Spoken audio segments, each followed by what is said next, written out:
best one to answer this question because I'm not an activist, I'm a reporter.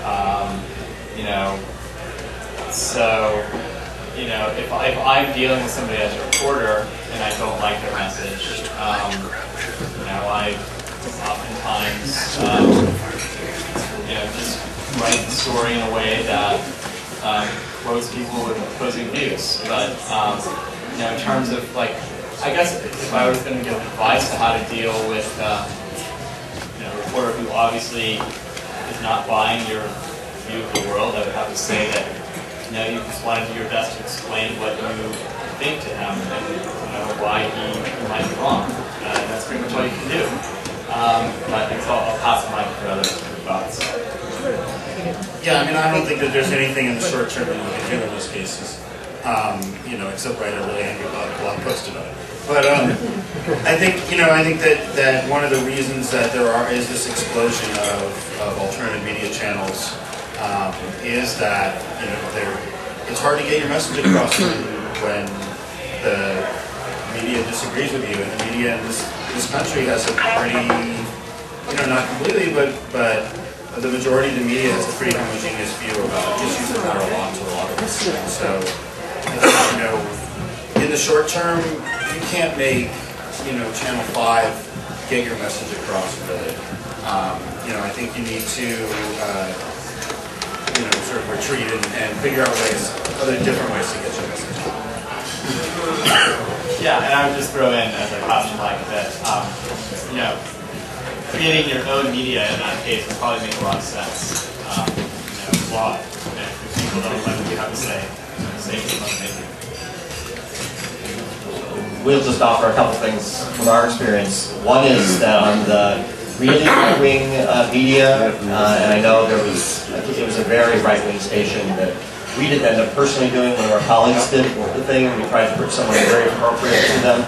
But they didn't like what he was saying, and they just cut him off. They just pulled the plug on him. And what did he do? Truly, at that point, it was a live radio show, and his line just went dead. And then when he called back, you know, it was an obviously bogus explanation of what had happened, and suddenly, you know, he was gagged. On a more moderate front, I guess two things that we've done. We were, I was on one of the hearings where all the TV trucks were there, and we had one interview already patiently planned, and then we decided we'd just go to every TV truck and say, hey, we're one of the married couples, do you want to talk to us? And we came to Fox News. And she literally said, do you know who I am? I said, yeah. You still want to talk to us? Do you know who we are? Yeah, sure. And so she was clearly the most agitated, and the other people were standing next to us. We held the microphone. She was like crouched on the ground and like had the mic up here like that. And her question over and over was, is there a gay agenda? Is there a gay agenda? And again, to cut the story short, the things that we have learned that we've tried to do, again, it's emphasizing the same things. We answered in such a way of just saying, it's just Stuart and me, together 17 years at that point, and we want the same opportunity to be able to marry that everybody else has. And we didn't really answer the question. Finally, we said, no, there's no gay agenda, it's just Stuart and me. And that's the one she used. She had a quote from one of the right-wing people saying, oh, the gay agenda. So the broader thing that we found, though, again, what we try to do is if we talk, and it gets easier when we're talking about a very personal thing, but I think it really works too on things that are a little broader issues. Of course, gay marriage is a broad issue.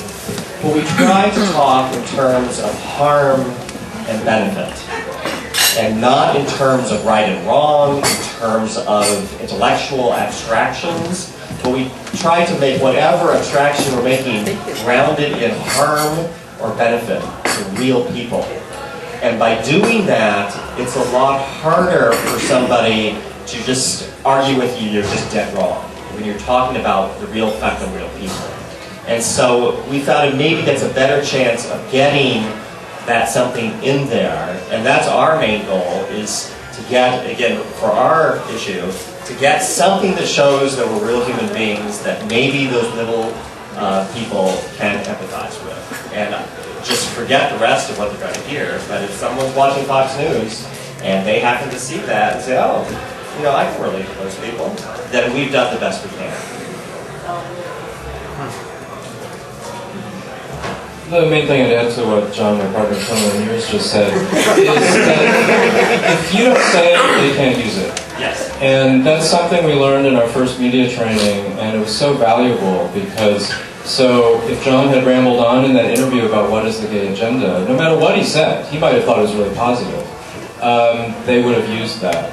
And we've been in less inflammatory situations where a reporter really wanted to answer us a question that just wasn't what we wanted to talk about. If we did a cross-country caravan for marriage equality, and on the eve of our departure, I did an interview where the reporter asked me over and over, are you scared? And it just, that wasn't the message I wanted to put out. I wanted to put out, you know, the road ahead and how exciting this was to be talking to people all across the country.